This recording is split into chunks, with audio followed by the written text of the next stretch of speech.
Getting the opportunity to make a documentary on my grandfather leaves me grateful. Grateful to have a grandfather who's lived such a full life, and grateful to be able to tell his stories. Because there's a lot of them.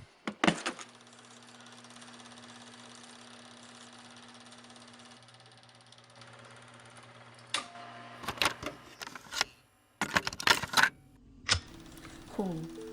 Meeting Glen. I was 16 and I met her in a truck stop. That's where all the girls were back then. No. I was a teenager, and I had been working for a few months at the truck stop in Kitchener. I was introduced to her. She lived in Kitchener, and she said to me, I have this girl for you. You got to meet her. She's awesome. And my girlfriend said, I've got somebody that I want you to meet. And she said this for months. And I said, when are you going to introduce me? I can't wait. And so I said, okay. So I remember very clearly going to this truck stop over towards Cambridge. And I was dressed up really nice. I had a bow tie, and all that stuff, and plaid pants. And I pulled into this truck stop. It's a truck stop now. He walked in the door, and honestly, it was, wow. I can't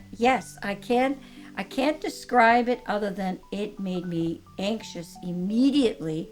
I must have got bright red cheeks. Something about him. He was dressed up like he was going to a ball with a bow tie and plaid pants and like a leisure suit. Back then in the 70s, he dressed up, and I'm thinking, wow, he must have known he was coming to meet a girl. And we ordered, and she brought out, I think it was a coffee or a milkshake, I can't remember. And she dropped it all over me.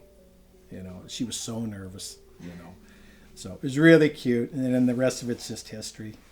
I think life would be awfully boring if I didn't come alongside and be part of his journey. I think mine's a lot milder. I like to ride bicycles and bake cookies. I'm not really as exciting as him, but I do really enjoy being alongside because it gives me a desire to do some of those things too.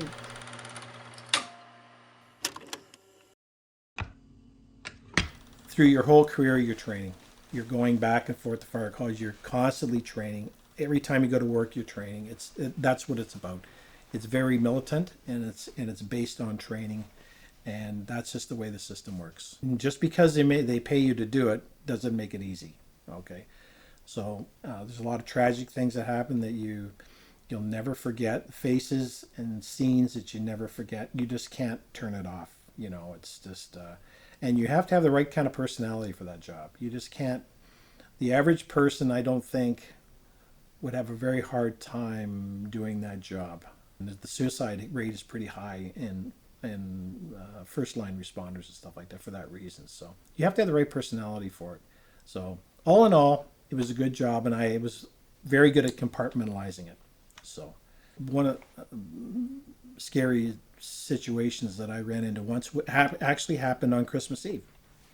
The story behind this is years ago, my dad lost 2 firefighters in the same building, in the same scenario, years before. Okay, and it was an apartment building fire, and it was on the 5th or 6th floor. And apartment building fires are the worst, besides basement fires. And there was 2 people trapped in an apartment on the 5th or 6th floor on Christmas Eve. So I remember going to that call, and I was on the back of the truck with another colleague, and we made our way up. And you have to realize you can't see anything. It's like putting your hands over your eyes, pitch black, 1,200 degrees, and you're making your way down a hallway on your hands and knees looking for somebody. So you could become a victim very quickly, right? That was probably one of my worst calls, and we actually saved the guy. So we got accommodation for it too. So it's good. But I'm just doing my job, right?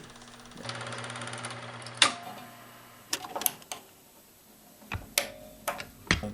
Probably my prized airplane that I owned was probably the Tiger Moth, because it was a classic airplane. I bought it as a wreck and spent 5 years about rebuilding it. And then you can imagine now building something from a pile of rubble, and then you're sitting on the end of the runway ready to take off and wonder if it's going to fly.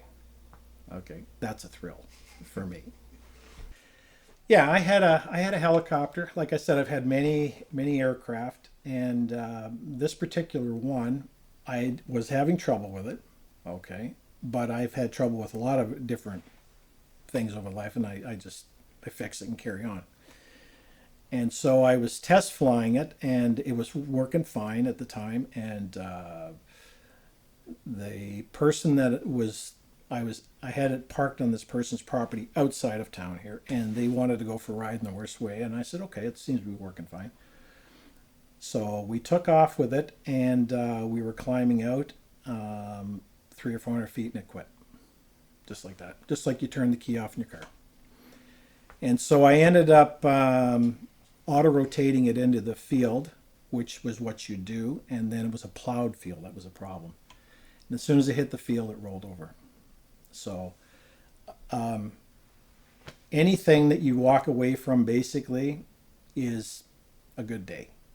Even if it was in an airplane, I've had airplanes quit on me and stuff like that. But if you can walk away from it, then it's been pretty good. It's a good day. But unfortunately, the gentleman that was with me, he got hurt pretty bad.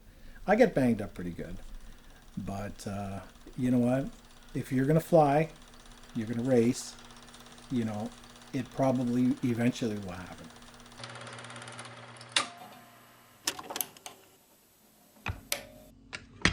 Would I have started younger race? No, not really. I don't think so, because I did a lot of other things. You can only do so much, right? And I spent most of my years flying through my career of working, and I was very fortunate for that. Life is full of struggles. There's it's a long, windy road, and honestly, to be honest with you, my faith in God is really what's brought me through. It's a real, you never know what's going to be around the corner, and if you think this world's going to be easy, it's not. But that's really what's brought me through, for sure. And knowing that I'm not in control, and there's some things I can't control, and it's just having faith, in God for me is what's done it. To do this now, even like I say, if it doesn't last that long, it doesn't matter. I've done it, and some people never get that chance, right? And so I'm blessed to have the talent and the passion, which I think it's a God's gift for, to have the talent. That everybody has talent for something and a passion, and you should pursue it, and whether it's volunteering or whatever it is. And I think the biggest gift you can give to the human race, my view, is have a passion and have talent and use it to help people.